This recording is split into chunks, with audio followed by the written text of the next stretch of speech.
Hashem, le Zohar de ce matin, Parashat Kitavo, Tahazé, Rabbi Shimon Bar Yochai nous invite à voir. Tahazé, viens voir.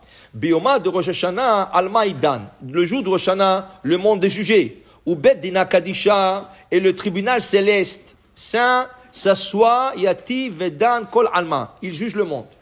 Maintenant, tout le monde sont jugés le jour de Rosh Hashanah. Va où Sitra Achra, vient l'accusateur. L'accusateur, il vient, il a des dossiers. Celui-là, il a fait ça, celui-là, il a fait ça, celui-là, il a fait ce péché, celui-là, il a mal parlé, celui-là. Il a des dossiers à présenter. Il dit même, Chas v'Shalom, il a même des listes pour des gens qu'il voudrait enlever de ce monde.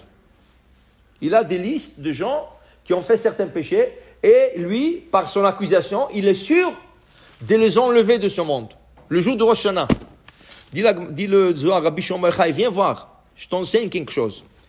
Ou Beshe'ata d'Israël mit'are racham ba'u kol shofar, et au moment qu'Am Israël sent le shofar, et la miséricorde, elle monte avec le son du shofar dans le ciel, cet ange-là, qui vient pour accuser, qui vient pour enlever le monde, le genre de ce monde, il se mélange, et tout le papier se disperse par terre. Il n'arrive plus à trouver le papier. Tout se tombe par terre et lui, il est mélangé, il a peur. Tout se mélange pour lui. Il dit, le problème est, dit le Rabbi Shimon Bar Yochai, ceux qui n'en font pas tchouva au moment que le shofar il sonne.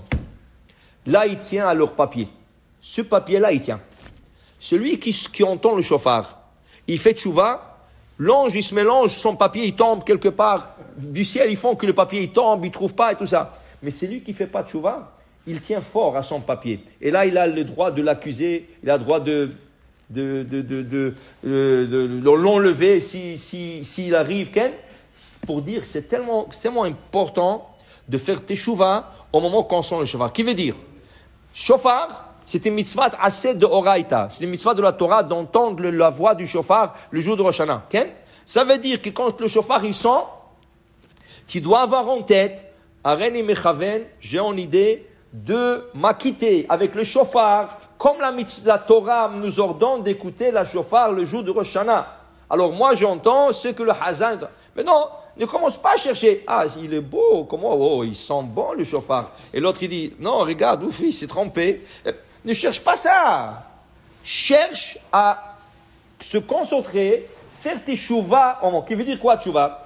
Ah, cette année, j'ai fait trop de bêtises. Hein. Je promets, Bliné de Hachem, je vous promets, cette année qui vient, Chadasha, je ne ferai plus de mauvaises choses. Et Béat Hachem, ce que je faisais de mauvais, je promets de ne plus le répéter. C'est ça qu'il faut penser au moment du shofar. Au moment du shofar, il faut penser, et il ne faut pas trop, dit le Chafetz Chaim, il ne faut pas trop penser. Ça veut dire, il ne faut pas, je vais faire ça. Quand tu dis, je vais faire, tu ne vas rien faire. Prends une chose. Maximum 2 choses. Une chose. Tu promets à Hachem, voilà, cette année, je vais commencer à faire ça.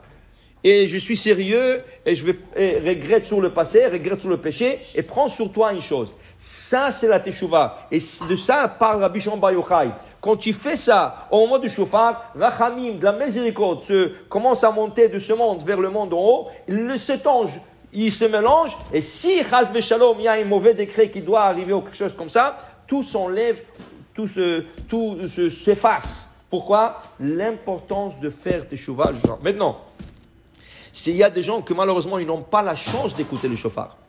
Okay? Ce n'est pas tout le monde. Surtout cette année, il y a des gens qui vont... Alors, il faut peut-être organiser des groupes, okay? Mais il faut savoir une chose. Les femmes ne sont pas obligées d'écouter le shofar. La femme est obligée d'écouter le shofar seulement si elle est venue 3 Rosh Hashanah de suite à la synagogue. 3 ans, elle est venue à la synagogue, ça devient un neder. L'homme, ce n'est pas un neder. L'homme, c'est une mitzvah. Pour la femme qui est venue 3 ans de suite, c'est un neder. Maintenant, si la femme, pour une fois, ne peut pas venir, pourquoi? Elle vient d'accoucher un bébé. Elle ne peut pas venir avec le petit à la synagogue. Ok, elle dit 1 an ou 2, je ne pourrai pas aller. Pas besoin de Atarat Nedarim. C'est acceptable. Elle reprendra dès qu'elle a la chance.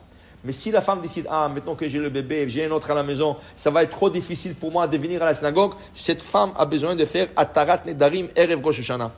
Ou bien avant. Parce qu'elle veut enlever un neder. L'homme ne peut pas faire Atarat Nedarim. C'est une obligation. tu dois venir et écouter le shofar. Si tu es mal pris, tu es mal pris. Tu ne pouvais pas venir, tu étais malade. Ok. Mais l'homme doit venir et écouter le shofar. Et écouter veut dire écouter et comprendre que je dois faire tchouva en ce moment-là et accepter quelque chose sur moi pour l'année, la nouvelle année qui s'en vient. Baruch Adonai le'olam. Amen ve amen.